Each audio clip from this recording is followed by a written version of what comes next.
Are you ready, black people? Are you ready? Are you really ready? Are you ready? Ready to do what is necessary? Are you ready, black man? Are you ready? Black woman, are you ready? Are you ready, ready, ready? Are you ready? Give me good now. Give me good now.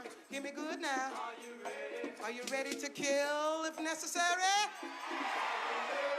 Is your mind ready? Is your body ready? Are you ready to smash white things?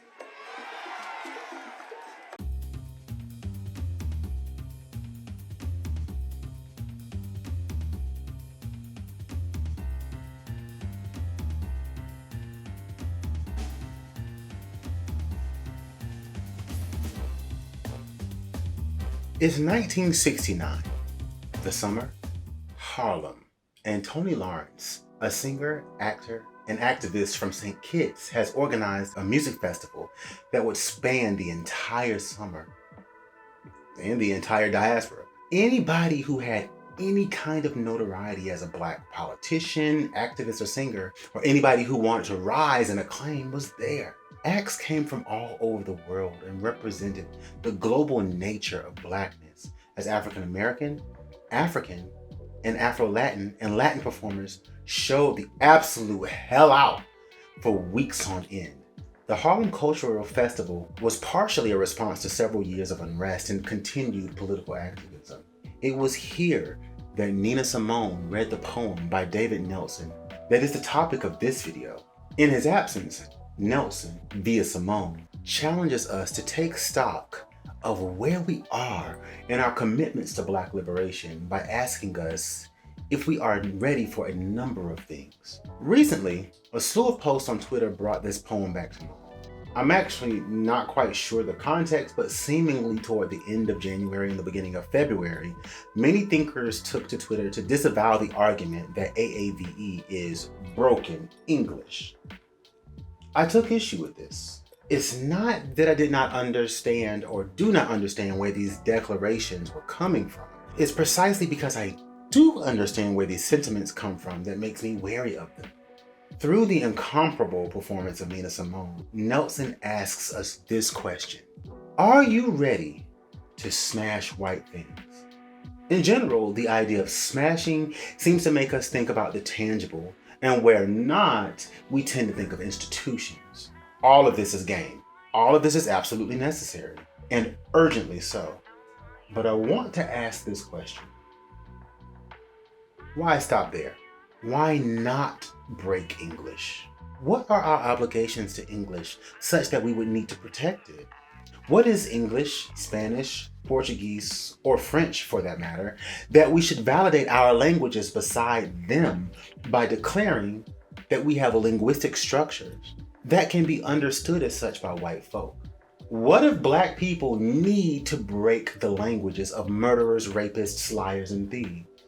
What if Black people need to break out of the languages of murderers, rapists, liars, and thieves?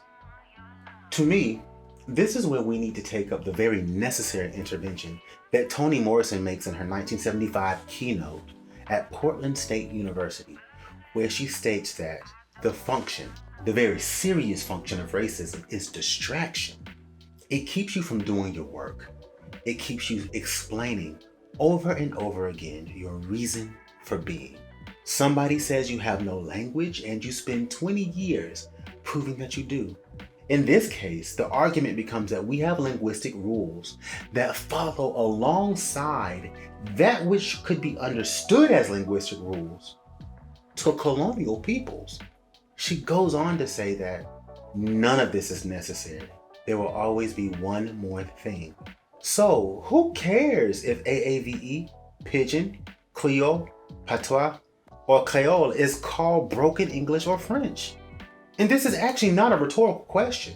I would like to genuinely ask, who is or who should be invested in whether or not any of these hybridized languages can stand on their own as real languages against all those other languages that we are taught are legitimate? Certainly not us. When we speak to one another, do we care? As long as we are able to communicate, we're generally good.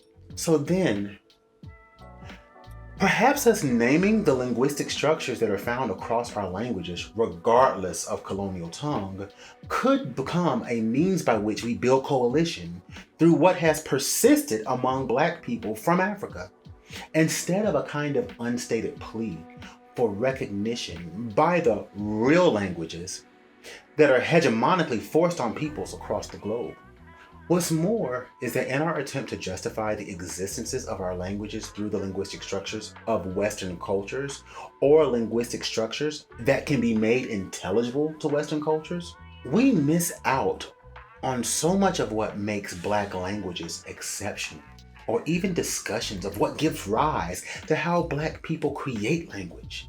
Y'all, Black people create language like none other. We create them for secret societies, we create them for gangs. The Ubang of Nigeria speak different languages depending on whether or not they're male or female.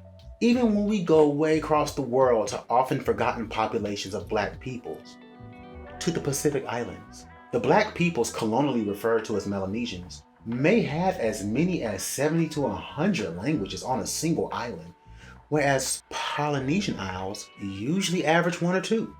One African language has 161 phonemes.